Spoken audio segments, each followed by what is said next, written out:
In a move that could have far-reaching political consequences for the ruling ZANU-PF and the nation, Vice President Constantino Chiwenga is contemplating challenging President Emmerson Mnangagwa in the party's elective Congress next year, as the two powerful gladiators head for battle royale, amid a dramatic realignment of forces, deep state sources have told the Newshawks. This comes as Chiwenga moved this week to strategically de-escalate dramatically rising political temperatures between him and Mnangagwa, saying his rival will be the uncontested ZANU-PF candidate in the 2023 elections. It also came as Chiwenga's top business executive ally Caleb Dengu, who has said Mnangagwa is illegitimate and must not run in 2023, last week slipped out of the country to catch a breath of fresh air in the Netherlands as the president's hounds turned the heat on him, threatening him with a fierce backlash and financial ruin. Mnangagwa's legitimacy as party leader is being challenged in the courts by party member Sibeth Mnangagwa. Although Mnangagwa says he is acting alone, his move is overwhelmingly supported by the Chiwenga faction. An official in the ZANU-PF top 10 said, "Let the courts deal with the matter, it's important for us to follow the constitution and internal processes." The defeated, yet still alive ZANU-PF faction G40 is also supporting the move. This has created a convergence of forces between the Chiwenga camp and the dormant but resurrecting G40 group. Maneuvers are underway by Chiwenga and G40 strategists to realign forces within ZANU-PF and challenge Mnangagwa head-on next year.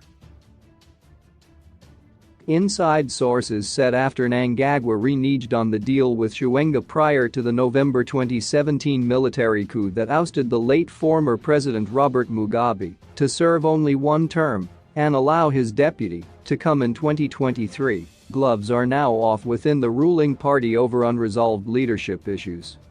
The fallout within the party leadership is serious. "We are heading for battle royale between Mnangagwa and Chiwenga next year," a source said.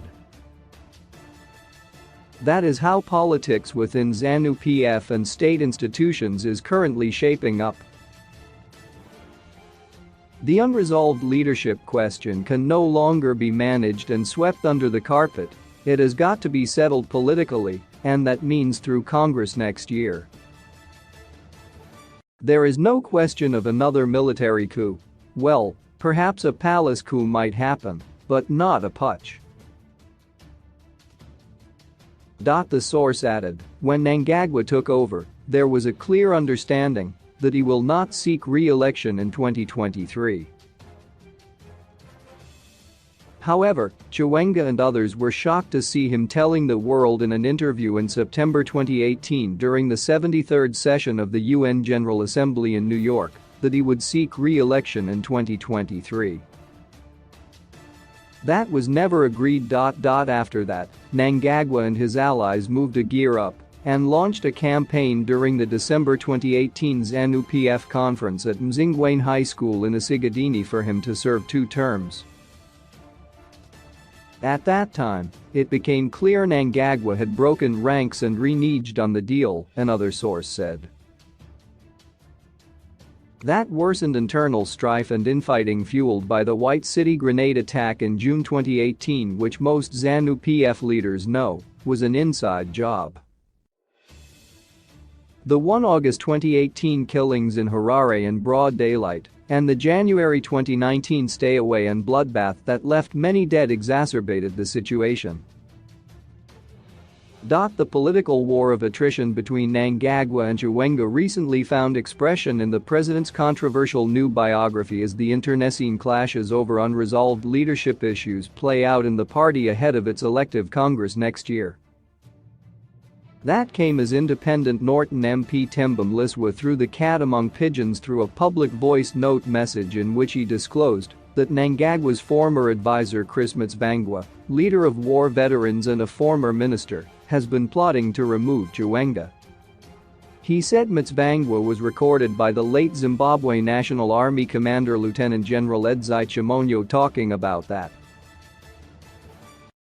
Mnangagwa in August launched his authorized biography titled A Life of Sacrifice, Emmerson Mnangagwa, which book reviewers and political analysts say exposes the widening rift between the two.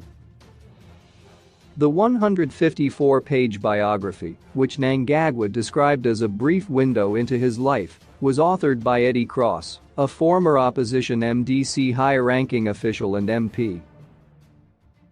It is a hagiography for Mnangagwa which depicts Chiwenga in negative light through its narrative. Cross, Mnangagwa's biographer and new loyalist, said the president would brook no nonsense from those threatening his grip on power, a warning to Chiwenga. Mnangagwa, who at the time of the coup had fled the country to South Africa after his mentor cum tormentor Mugabe had hounded him out, only returned after Chiwenga led the coup that sent Mugabe packing. Mugabe later described Mnangagwa as his tormentor. The book, which has been reported on by the Newshawk since launch, reveals that Chiwenga's appointment as co-deputy, together with Kembo Mahadi, who resigned early this year after a sex scandal, was part of Mnangagwa's coup-proofing ploy. Mnangagwa appointed General Philip Valerio Sibanda to succeed Chiwenga as commander of the Zimbabwe Defense Forces. Sibanda, according to the book, is possibly the best soldier in southern Africa and a man that was deeply respected in the army. Mnangagwa's actions drew little attention, but what the president was doing was closing the door on any possibility of the military-assisted transition, military coup, being repeated. He needed to know that the security services were led by men in whom he had confidence as professionals, the book says.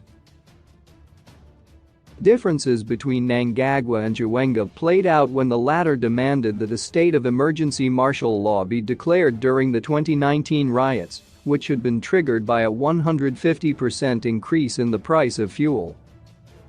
When it became known that a state visit to Russia was planned for the week beginning the 14th January 2019, disturbing intelligence was received that disturbances were planned, the book reads.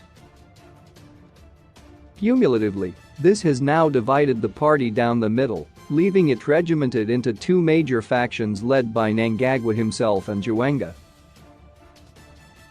The Mnangagwa group is mainly Midlands and Masvingo provinces based, while the Chiwenga one has threads cutting across different regions, although its main base has roots in the three Mashonaland provinces: Mashonaland East, Mashonaland West and Harare. Other provinces constitute the middle ground. Some of Mnangagwa's key allies include July Moyo, whose relations with the president are now touch and go Owen Mudhengcube, Larry Mahima, Daniel Mackenzie Cube, Joram Gumbo, Frederick Shava, Apa Muchinguri Kashiri, Paul Mavima, Aman Marwira, Monica Mtsvangwa, Ziyambi, Kazim and unhappy battlers like Mtsvangwa, among others. Chiwenga is mainly backed by disgruntled former ministers in the party, including those now working at party headquarters led by ZANU-PF Secretary for Administration Albert Mpofu. He also has the support of those with security backgrounds, including former Presidential Guard Commander retired Major General Anselm Sanyut and retired Lieutenant General Martin Chidondo. Chiwenga's marksman is retired Lieutenant General Engelbert Rujaj, who last year in July challenged Mnangagwa in his ZANU-PF Politburo meeting over the growing divide between him and those who put him in power. The factions have now crystallized and solidified over the past 3 years. Most senior party leaders have taken a position and now know where they belong, although there is big middle ground among those in the middle and lower ranks, as well as foot soldiers, a source said. This projects ZANU-PF's clan, ethnic and identity politics, as well as factionalism based on personalities, class or material interests that have toxified and polarized Zimbabwe's body politic since 1980. The volatile situation is made all the more explosive by the dangerous backdrop of events such as the June 2018 White City bombing in Bulawayo, the shooting at Rujaj's Harare house in October last year, and, most recently, The mysterious burning of ZANU-PF senior official Patrick Chinamasa's house. Chinamasa is a Mnangagwa loyalist. Mnangagwa is cornered in a high-stakes internal power struggle maneuver over his dubious legitimacy as ZANU-PF leader in the aftermath of a recent High Court application by Mnangagwa which reflects factional strife and his faltering grip. Repeated efforts to get comment from ZANU-PF spokesperson Simon Kaya Moyo failed.